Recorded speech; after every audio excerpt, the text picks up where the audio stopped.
নমস্কার প্রিয় বন্ধুরা, আজকে আমরা জানব কোন পাপ কাজের ফলে কি প্রকারের নরক শাস্তি ভোগ করতে হয়।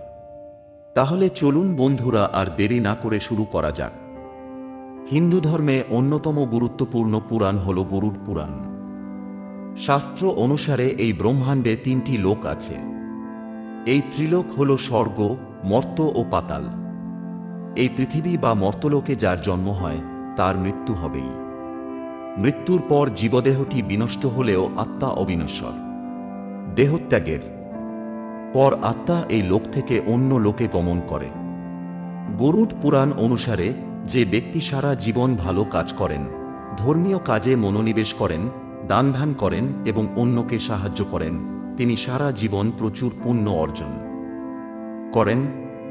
মৃত্যুর পর এমন ব্যক্তি স্বর্গে গমন করেন। অন্যদিকে যারা ভুল কাজ করেন, যাদের স্বভাব ও চিন্তাভাবনায় পাপ রয়েছে, তারা মৃত্যুর পর যমরাজের নির্দেশে নরকে গমন করেন। বেঁচে থাকতে খারাপ কাজ করলে নরকে চরম শাস্তির মুখে পড়তে হয়।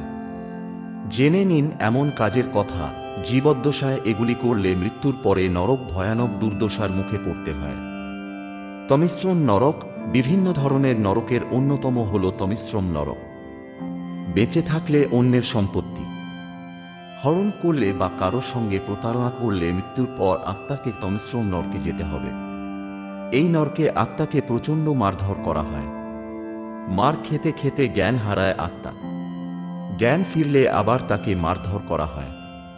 যতদিন না শাস্তি ভোগ সম্পূর্ণ হচ্ছে, ততদিন পর্যন্ত মার খেতে হয় এই নরকে। অন্ধতামস নরক। অত্যন্ত পাপী আত্মাদের এই নরকে গমন করতে হয়। যারা দাম্পত্য সম্পর্কের পবিত্র বন্ধনকে অপবিত্র করে বিবাহ বহির্ভূত সম্পর্কে জড়ায়, তাদের অন্ধতামস নরকে গতি হয়। এই নরকে নানা রকমভাবে অত্যাচার করা হয় আত্মার উপর। রৌডব নরক। যারা সারা জীবন অন্যের জিনিসের উপর লোভ করে, যারা লোভী ও স্বার্থপর, অন্যকে ঈর্ষা করে এবং কারো ক্ষতি করে বা ক্ষতি করার চেষ্টা করে, মৃত্যুর পর তাদের ঠাঁই হয় রৌডব নরকে। এখানে আত্মাকে সাপের কামড় খেতে হয়। বিষাক্ত কীট পতঙ্গ ও সরীসৃপের সঙ্গে থাকতে হয় এই নরকে। কুম্ভীপাক নরক। সব ধরনের নরকের মধ্যে সবচেয়ে ভয়ানক হল কুম্ভীপাক নরক। নিজের স্বার্থ সিদ্ধির জন্য প্রাণী হত্যা করলে মৃত্যুর পর কুম্ভীপাক নরকে যেতে হয়। এই নরকে আত্মাকে ফুটন্ত তেলের কড়াইয়ে ফেলে দেওয়া হয়। কালসূত্র নরক। যারা অন্যকে অপমান করেন এবং প্রবীণ মানুষদের অশ্রদ্ধা করেন, তাদের মৃত্যুর পর কালসূত্র নরকে পাঠানো হয়। এই নরক হল অত্যন্ত উত্তপ্ত। এই নরকের আবহাওয়া এতটাই উত্তপ্ত যে তা সহ্য করা অসম্ভব হয়ে পড়ে। প্রিয় বন্ধুরা, আজকে আমরা জানতে পারলাম কোন পাপের ফলে কি প্রকার নরক শাস্তি ভোগ করতে হয়।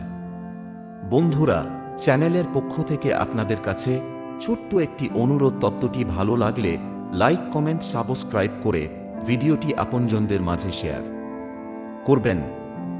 ধন্যবাদ।